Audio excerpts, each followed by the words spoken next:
Sanamkela Avalanche of Grace igama lam ndithenjiwe molweni. Namhlanje sawukhuthazana ngencwadi yeNumeri 14 ivesi ye-9.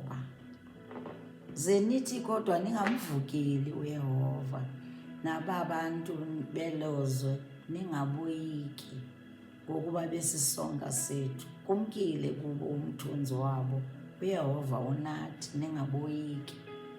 Ngamazwi kaCaleb kunye noJoshua la bekhuthaza abantwana bakaIsrayeli ababekhala bahlanganisana ndawonye basitsho isijwili bakuva iripoti ye-10 spies.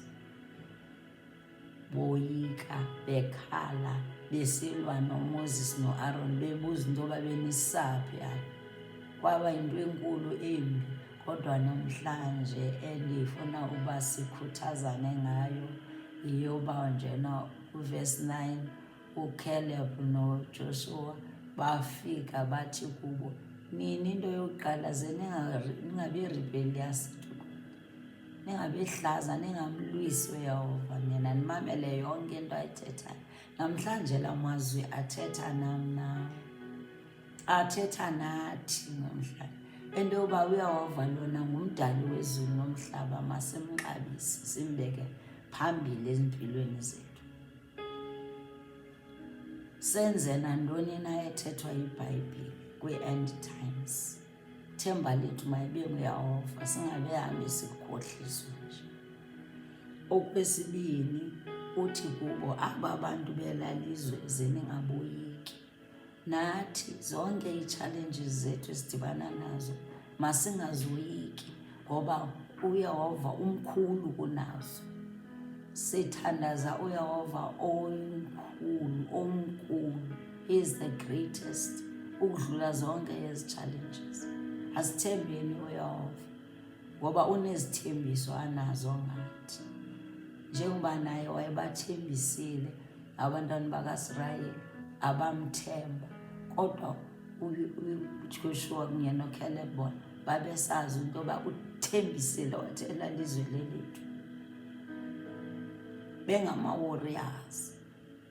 Caleb noJoshua babengama-warriors, amagoqa, esazi into ukuthi nje uYehova uzasinika amandla, sizakulwa and sizawunqoba, sizawunqotyelwa nguYehova. Nathi kufuneka sibe nala faith yabo, the violent faith. I-violent faith ke ayikho physically kuthi, it's not physically, it's spiritual. Sizawuthandaza iintshaba lezi zethu noba yiphi notshaba, leyo challenge ye-depression, ezo sicknesses ezo, sixelele ukuba nje uYehova umkhulu udlula nini. Noba seyile high blood, le bullying njena yezi ntshaba zethu esizijongana nazo, kufuneka sizixelele, sithethe nazo ukunto yoba uYehova umkhulu kunayo. Enye elandelayo yeyoba wabathi kubo, ningaboyika aba bantu basisonga sethu. Babeyazi into yokuthi nje uYehova uzabalwela, uzohamba nabo, bazawuba zizonga zabo, bazabanqwamuza nje, abazoyika. Athi enkulu engiyithanda kakhulu nawe emayikuqinise yeyoba imkile i-protection yabo. Wathi umthunzi wabo umkile uYehova ungecala lethu. Nathi as iintshaba zethu azikho protected, sithi aba-protected xa sithembe uYehova, xa simamkele. Yiyo le nto sithetha nani, sisithi xa ungekamamkeli uYehova mamkele ukwenzela ukuthi uzoba kwi-protection. Iintshaba zakho azikho protected. Iintshaba zakho azihlali kuPsalm 91. They are not dwelling in the secret place of the Most High. uYehova is not their refuge or your fortress. Iintshaba zakho khatha noba zingade zibe ngakanani na, noba zingade nje zibe ngazii-giants okanye zibe ngoGoliath, zinxibe iintsimbi, impahla zeentsimbi, they are not protected. He is not their refuge and their fortress. Protection ikum nawe simamkele uYesu Kristu. Mamkele uYesu Kristu nanamhlanje uzofumana i-protection. He's your shield.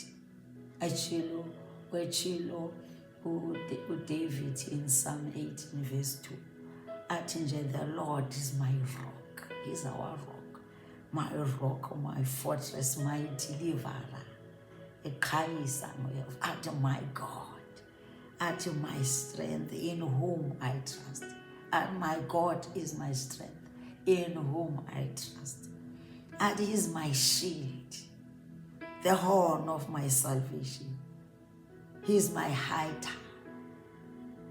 He is our strong tower. We are overwhelmed. Our strong defense. Singasaphindi ngoku sibe sicinga fanele hayi sibe sisoyika sisithi hayi lizosideliver ukuthi masingoyiki noba yenjani noba zezingakani njani. Xa senkwicala likamaxhoba akhawuleza, He is faithful. Uyabalwela abantwana bakhe. Utshilo wathi, I will contend with them that contend against you. Utshilo u-Isaiah 49.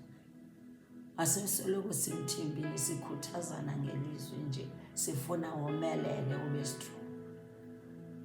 Ungacinga ufana uba njena wena hayi uzawuba lula kuwe. Xa unoyehova akho nto ezawuba lula, akho nto abazukufumana lula, awusosonga samntu, ngabi izonga zethu, because uyehova uzasinika amandla, sizomthandaza uzophendula. Uyaphendula. Ibe akuzila kalala umgcini kaSirayeli ejonge thina bantu abamthembile, thina abantu abamthandazayo. Yiyo loo nto ngalo lonke ixesha noba kungaze kube inzima kanjani, kungabikho nto ekuhlukanisa noyehova. Abakho protected, iintshawa zakho azinokho protected. You are protected. You are under a strong protection. Wena mthembu uyehova. God loves you. Nathi sikuthanda kakhulu.